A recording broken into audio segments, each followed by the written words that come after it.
Mutiara Hikmah. Kafalah wadh-dhaman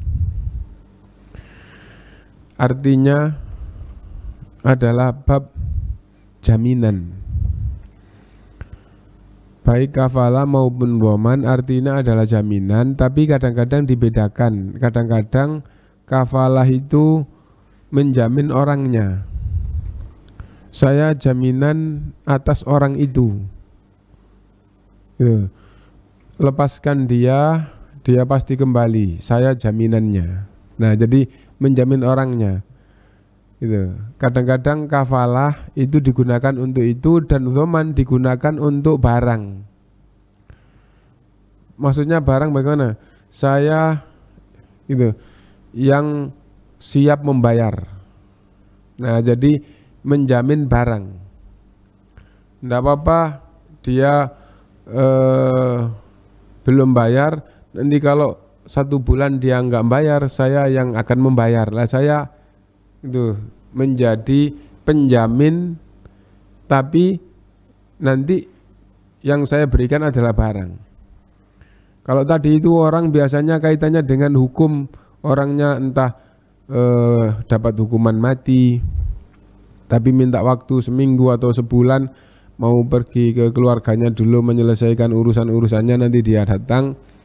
Lah, kalau kamu tinggal pergi, siapa yang jadi jaminan atas kepergianmu? Saya siap jadi jaminannya. Itu bahasa yang dipakai adalah kafalah, yang jadi yang menjamin namanya kafil. Nah, dan kalau kaitannya dengan barang, saya yang akan membayar. Ketika sudah jatuh tempo, saya yang akan membayar. Nah, jadi dia bebas. Nah, itu baik itu hutang maupun jual beli. Nah, saya akan bayar apa yang menjadi kewajibannya. Itu adalah dhaman. Itu kalau kafalah sama dhaman itu dibedakan.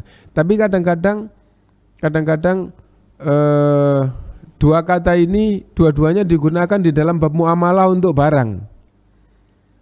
Nah, jadi itu untuk barang. Misalnya begini,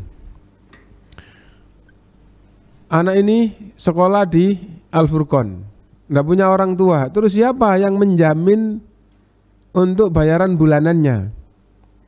Saya kafilnya, saya yang akan membayar setiap bulan. Nah, itu kafil, yang dipakai bahasanya adalah kafalah, kafil. Nah, karena itu maka ini pemahaman masalah istilah kafalah dan dhaman. Lalu dalam majelis kita sekarang, kita fokusnya di fikih muamalah.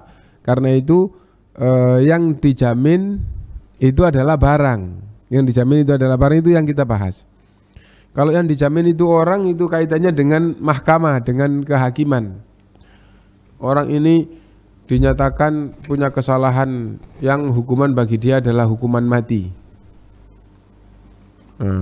Pak Hakim, saya siap dihukum mati atas kesalahan dan proses yang ditegakkan, tapi saya minta waktu 3 hari atau seminggu atau 2 minggu. Untuk apa? Menyelesaikan urusan-urusan saya, amanah-amanah yang ada pada saya, kewajiban saya, dan juga urusan keluarga. Setelah waktu yang diminta itu, saya akan datang.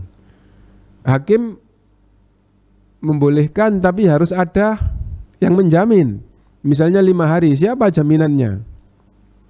Siapa jamin? Siapa yang siap menjadi penjamin?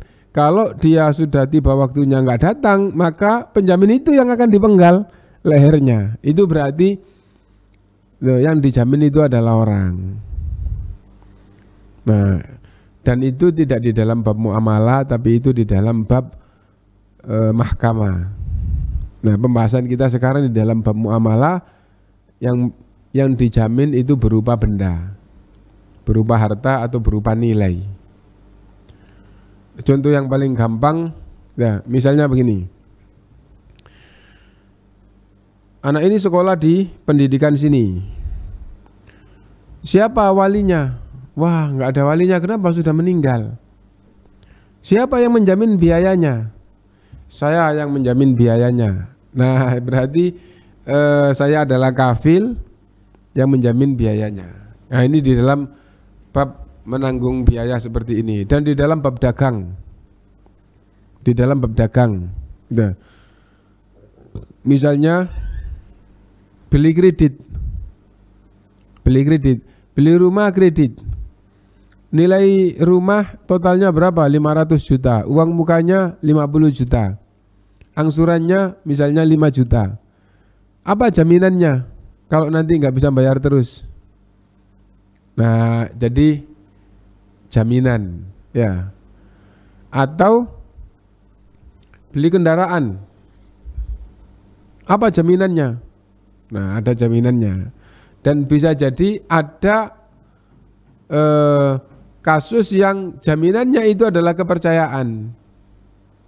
Jaminannya adalah kepercayaan, gitu. Misalnya ada orang yang kredit kendaraan motor atau mobil, gitu. Nah, saya akan bayar setiap bulan 10 juta, selama 10 bulan, berarti kalau per bulan 10 juta, 10 bulan berarti 100 juta mobil misalnya. Nah, jaminannya apa? Tidak pakai jaminan Pak, tapi jaminannya adalah kepercayaan orang. Siapa? Lalu ada orang yang sangat dipercaya, iya, saya jaminannya. Nah, karena Bapak di sini terpercaya dan Bapak yang menjamin, gitu, maka dibolehkan. Nah, itu masuk juga di dalam bab kita. Ya, sekarang